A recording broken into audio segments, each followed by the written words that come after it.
یہ لو میری سنت، یہ لو میرا قرآن، یہ لو میری سنت۔ الحمدللہ وکفا وسلام علی عبادہ الذین اصطفى، اللہم صل علی سیدنا محمد وعلی آل سیدنا محمد مبارک وسلم۔ عشاء کے بعد متصلاً سونا مسنون ہے۔ حضرت عائشہ رضی اللہ تعالی عنہا سے مروی ہے کہ جناب نبی کریم صلی اللہ علیہ وسلم عشاء سے قبل نہیں سوئے اور عشاء کے بعد گفتگو نہیں فرماتے بلکہ سو جاتے تھے۔ مسند احمد جلد 6 اور مسند احمد جلد اول میں ہے، اور بخاری شریف جلد اول میں حضرت عبداللہ فرماتے ہیں کہ عشاء کے بعد جناب نبی کریم صلی اللہ علیہ وسلم گفتگو اور بات کی مذمت فرماتے تھے۔ حضرت عمر فاروق رضی اللہ تعالی عنہ لوگوں کو عشاء کے بعد گفتگو پر مارا کرتے تھے اور فرمایا کرتے تھے کہ ابھی باتوں میں لگو گے اور آخر رات میں سو گے۔ عشاء سے قبل تو سونے کی ممانعت اس وجہ سے بھی ہے کہ عشاء کی جماعت نہ چھوٹ جائے، اور عشاء کے بعد گفتگو کی ممانعت اس وجہ سے ہے کہ شب آخر کی بیداری بلکہ فجر کی نماز اور جماعت کی شرکت میں یہ چیز رکاوٹ بنتی ہے۔ دیر سے سوئے گا تو دیر سے اٹھے گا، اور شیطان یہ چاہتا ہے کہ یہ قیمتی وقت غفلت میں گزر جائے اور نماز اور جماعت سب سے محروم رہے۔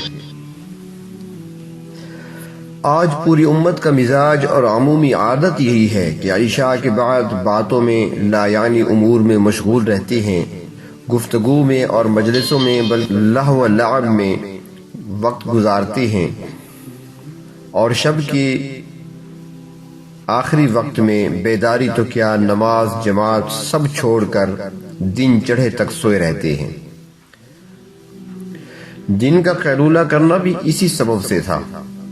اب قیلولہ تو موجود ہے مگر مقصد فوت ہو گیا۔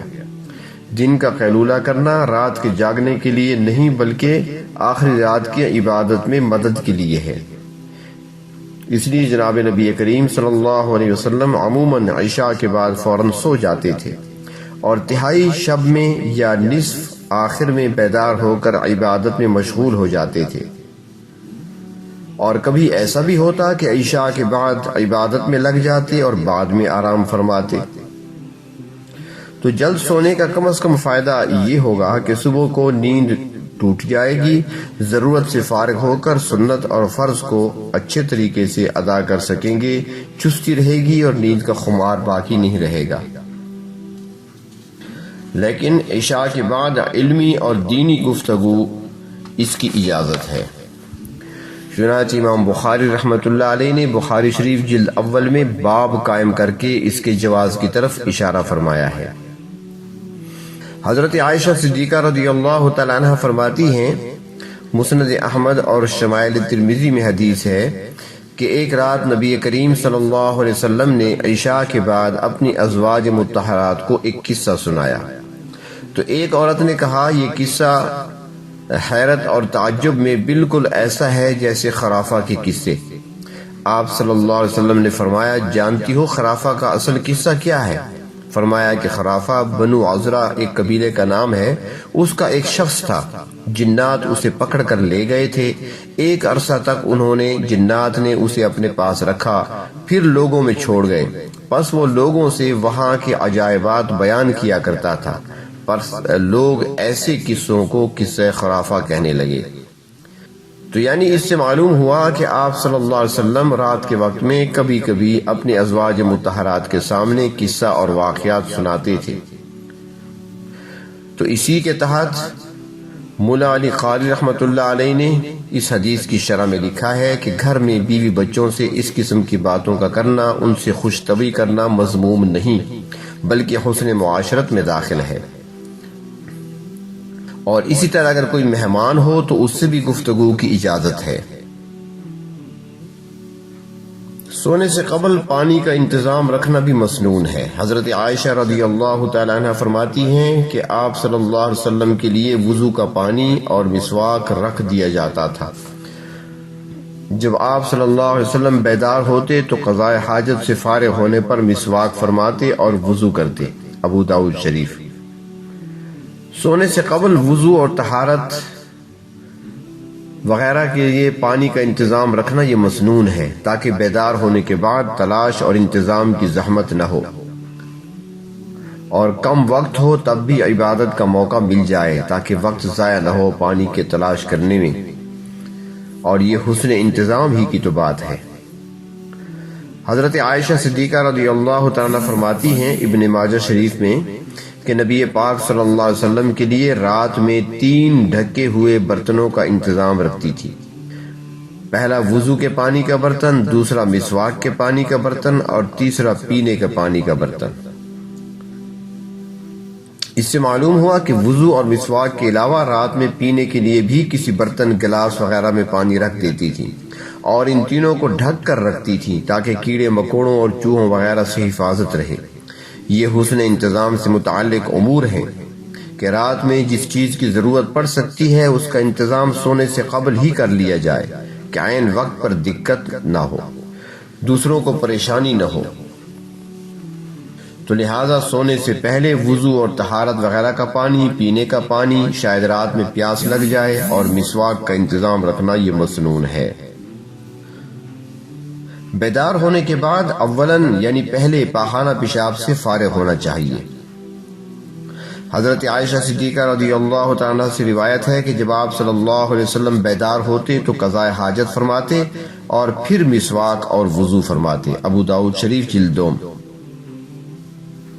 وضو نماز سے قبل پاخانہ پیشاب سے فارغ ہو جانا بہتر ہے تاکہ نماز اور عبادت میں اطمینان رہے۔ اگر عادت نہ ہو تو بیداری کے بعد پاخانہ کی حاجت بنا لینا بہتر ہے، اور یہ صحت کے لیے بھی مفید ہے۔ بخاری شریف میں ہے، حضرت عائشہ صدیقہ رضی اللہ تعالیٰ فرماتی ہیں کہ آپ صلی اللہ علیہ وسلم اس وقت بیدار ہو جاتے جس وقت مرغ بانگ دیتا۔ حافظ ابن حجر اور علامہ قسطلانی رحمۃ اللہ علیہ نے ذکر کیا ہے کہ مرغ آدھی رات گزرنے کے بعد بانگ دیتا ہے۔ حضرت عبداللہ ابن عباس رضی اللہ تعالی عنہما کا بھی یہی قول ہے،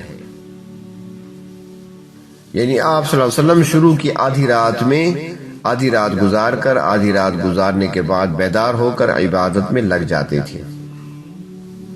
جناب نبی کریم صلی اللہ علیہ وسلم کا رات میں سونے اور عبادت کا مسنون طریقہ۔ حضرت اسود رحمۃ اللہ علیہ کہتی ہیں کہ میں نے حضرت عائشہ صدیقہ رضی اللہ تعالی عنہ سے معلوم کیا کہ رات کی عبادت کے متعلق آپ صلی اللہ علیہ وسلم کا کیا معمول تھا، تو حضرت عائشہ صدیقہ رضی اللہ تعالی عنہ نے فرمایا کہ آپ صلی اللہ علیہ وسلم شروع رات میں تو سو جاتے، پھر جب سحر کا وقت یعنی تیسرا حصہ شروع ہوتا رات کا تو بیدار ہو کر طاق رکعات میں نماز ادا کرتے، طاق اس لیے کہ چونکہ وتر بھی اس وقت ادا فرماتے تھے، پھر بستر پر تشریف لاتے، کچھ دیر سو جاتے، پھر جیسے ہی اذان سنتے بڑی تیزی سے اٹھتے، اگر غسل کی ضرورت ہوتی تو غسل فرماتے، ورنہ وضو فرما کر نماز کو تشریف لے جاتے۔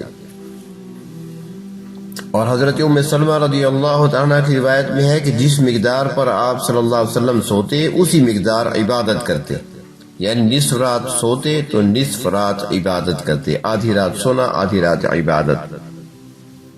اللہ تبارک و تعالیٰ اپنے محبوب صلی اللہ علیہ وسلم کی ساری اداؤں کو اپنانے کی توفیق نصیب فرمائے۔